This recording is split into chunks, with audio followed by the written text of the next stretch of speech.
All right, so here we are again. We're going to do looking at PV diagrams for gases, ideal gases, and we're going to look specifically at 4 different types of graphs. The first one we'll be looking at is isobaric. We'll be looking at isothermal, adiabatic, as well as isochoric. You'll notice that if we know the pressure and we also know the volume, that at any point out here, say we were right here, we can calculate the temperature. Okay? Yeah. Isobaric has to do with having constant pressure. Okay? The isothermal is constant temperature. Adiabatic means no heat is added nor taken away. And then isochoric means constant volume. At any moment, if you're anywhere on this graph, you can calculate the temperature as well using PV equals nRT, the ideal gas law. Okay? We're assuming this gas is ideal, which means it doesn't have any potential energy issues. We're also assuming that the moles are constant, so it must be trapped, contained in some container. Okay? Let's see how energy relates to these graphs. If I have a P versus V graph, the area underneath the curve is the work being done by the gas, okay, or on the gas, depending on whether it's moving to the left or right. So if we look at the work as force times distance, distance we can easily say is the difference in volume divided by the area of the piston. Because you'll notice the difference in volume here, delta V, is this area times the distance that the piston moved. And so if we solve that for D, we get the difference in volume divided by the area, right, instead of D. So you'll notice that force divided by area is pressure, and so we have pressure times change in volume. So pretty clearly the work, okay, which is a way of getting energy into the gas or a way of getting energy out of the gas by having the gas do work or by us doing work on the gas. Either one will add energy or take energy away from the gas. When we do work on the gas, it adds energy to the gas and it compresses the gas. If the gas does work, it loses energy and the volume gets bigger. So expansion means that work is being done by the gas and we're losing energy. The gas is losing energy. Instead, if you have compression, work's being done on the gas and energy is being gained by the fact that work is being done. Okay? You'll notice that IB has the following convention, that when we're moving to the right, which is what's shown here in blue, that the integral, the calculus mathematics, would give us a positive value. And we're going to call that positive. So the work is positive in the situation that I've drawn here. This work would be a positive value. Delta V is positive, P is positive, and we get a positive value for work.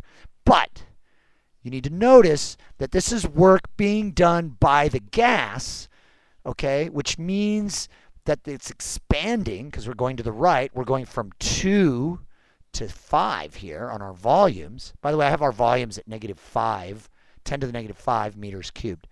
But in any case, that means that the gas is doing work. So this is a little confusing, and make sure you're getting it. When W is positive, that means that the gas is losing energy because the gas is doing work on its surroundings. Okay, that's when W is negative. That's the convention for IB. AP actually has the opposite convention. IB's convention, where W being positive means that energy is being lost, the gas is losing energy, okay, is the most common convention. It's the one that I learned in college when I took thermodynamics. It's the one that your engineers are going to use, okay? The reason for that is the calculus. We'd like when the integral is positive for W to be positive, okay? It does mean, however, that we need to remember that a positive W means losing energy as far as the gas is concerned, okay? As opposed to Q, where when you add energy with using Q, that's a positive value. But we'll see that in a second. Let's take a quick look at what we can do with PV equals nRT. We're going to start with what's called an isothermal curve, where T is going to be constant here. That means R is constant and N's constant. So P and V will be inversely related to each other, and we'll see a nice inverse relationship here. So I've thrown some points down here, and you'll notice that for any of these points, the P times the V will get us the same number. So this is 1 times 5. This one here is 5 times 1. Here it looks like we have 3 times 1.6, and here I have 3 times about 1.6. In any case, all of those multiply to give you a 5. And in fact, if we continue on, we can see that all of those dots, right, the P times the V is equal to a constant, and so that the temperature is constant. Okay, so for example, if I said, okay, anywhere on this curve, the gas would have a temperature of 297 Kelvin, say, just picking a number. Okay. We'll notice also that if I give a certain temperature and it's known, and P and V are also known, then I could calculate N. Okay, so we could do that real quick here. Just take PV equals nRT, solve for N, knowing what T is, and N would be like 0.002 moles. Notice that usually it's the opposite. N is given, and then you're asked to find temperature. Okay, but it could go either direction.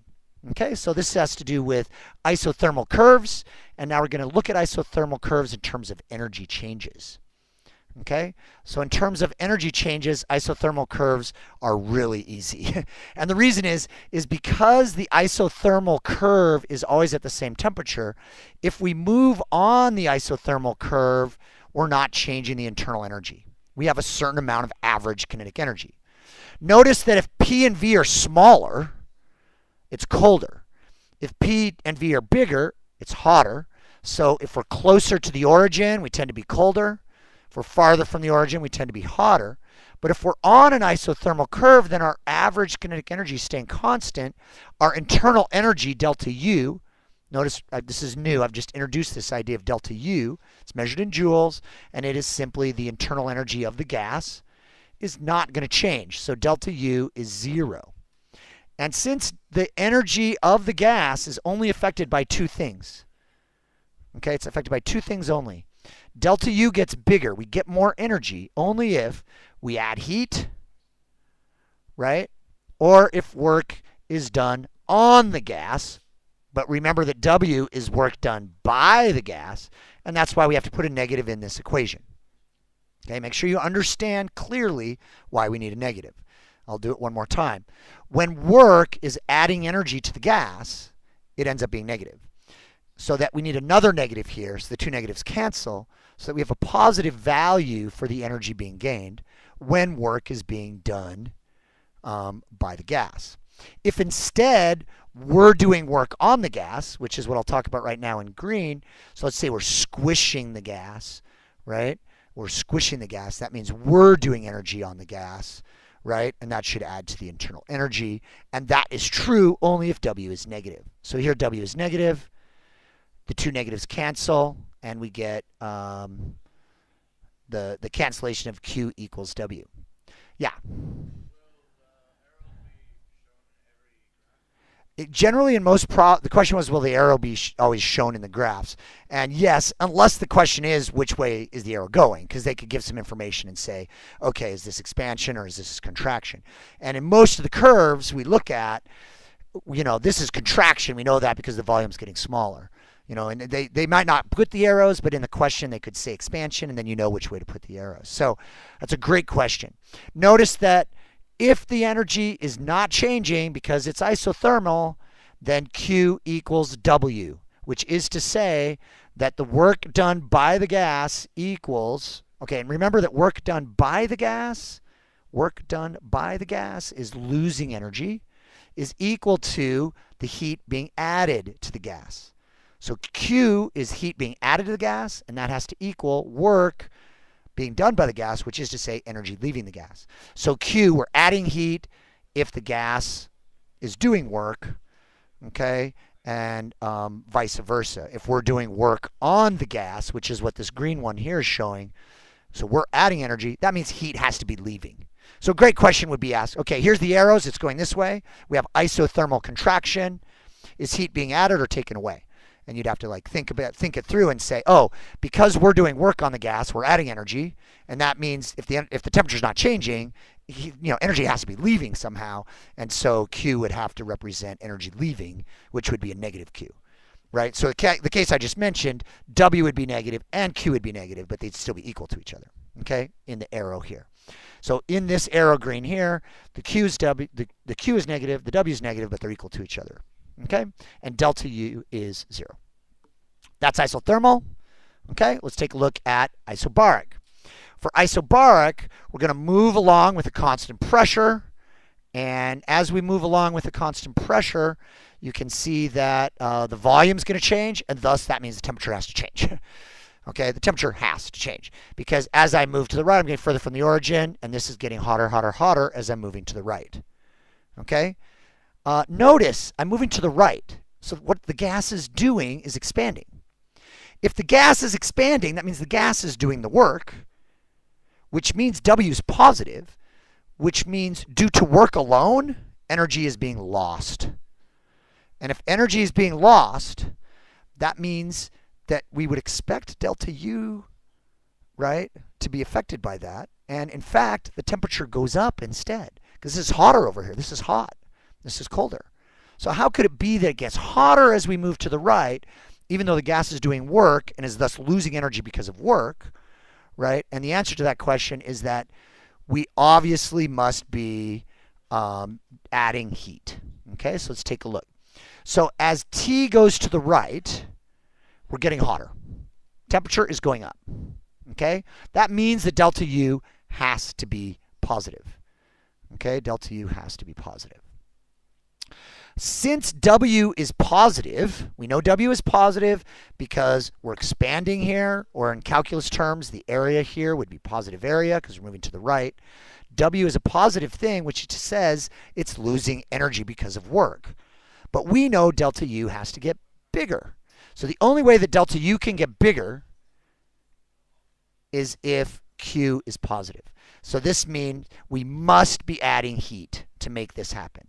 So the only way to get isobaric expansion is if you add heat.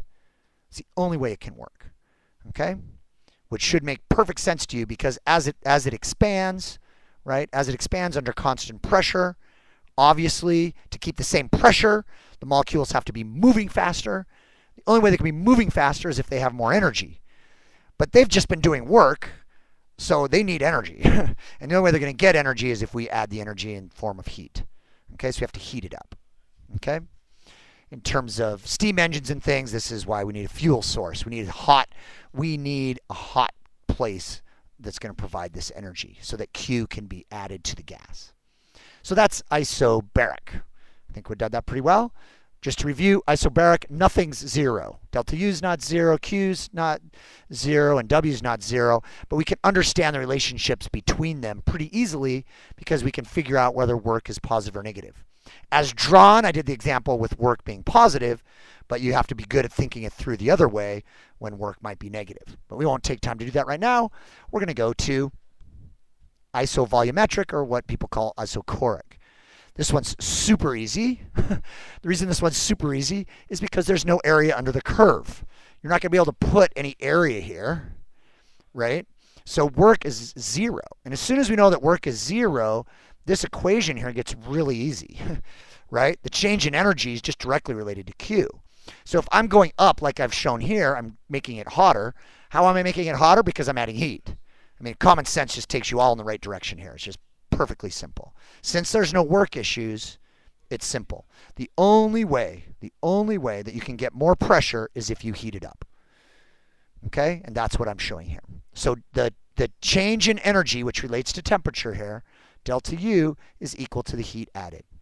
Notice that I'm not calling delta U temperature, but I'm relating it to temperature. And that's because temperature is a measure of the average kinetic energy of those particles, and that's what internal energy is for an ideal gas, since, as I said at the beginning, there's no potential energy issues with ideal gases. That's isochoric. We're getting there. We're almost done. Hang in there. Okay, there's 4, and we are on the last one, and this is adiabatic. Adiabatic curves have constant, right? They have constant. I misspoke. They have zero heat being added. Okay, so actually, when we look at this, Q is going to be 0, And when Q is 0, then the work is going to be related to the internal energy. The first thing I'd like to talk about is the fact that the adiabatic curve is steeper than the isothermal curve. And let's talk about that for a second. Let's say I'm on an isothermal and I'm moving to the left. And let's just talk through the isothermal again. It'll be a good review. So I'm talking about the blue one here. I'm moving to the left. I'm compressing. I'm on the isothermal here in blue. As I compress it, I'm adding energy to the gas. It's staying the same temperature because Q is leaving. Now, if I do that same thing, I compress it, so I'm adding energy, but I don't allow Q to leave because it's adiabatic instead. Then, as I'm moving to the right, instead of staying on the isothermal curve, since Q isn't leaving, that means the temperature has to increase. And so as I go to the left, I'm going to increase more on the on the green adiabatic than on the blue isothermal. Okay? So let's take a look at what that would mean. Since Q is 0, right, then the internal energy is only affected by work. And so if I'm moving to the right here, I'm adding work, I'm doing work on the gas, I'm adding energy, and that means that the internal energy has to be going up. Okay?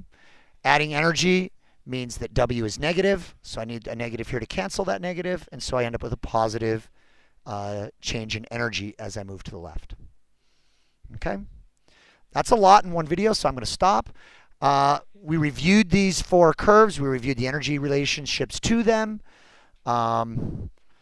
Please see me if you have more questions about it, and I strongly urge you to watch the video a few times and hit pause when you need to stop and think about it. One thing you could do to challenge yourself is think about how things work if the arrows are going the other way, if you have expansion instead of contraction or contraction instead of expansion. Okay? Anyway, good luck. See me if you have any questions. We're done.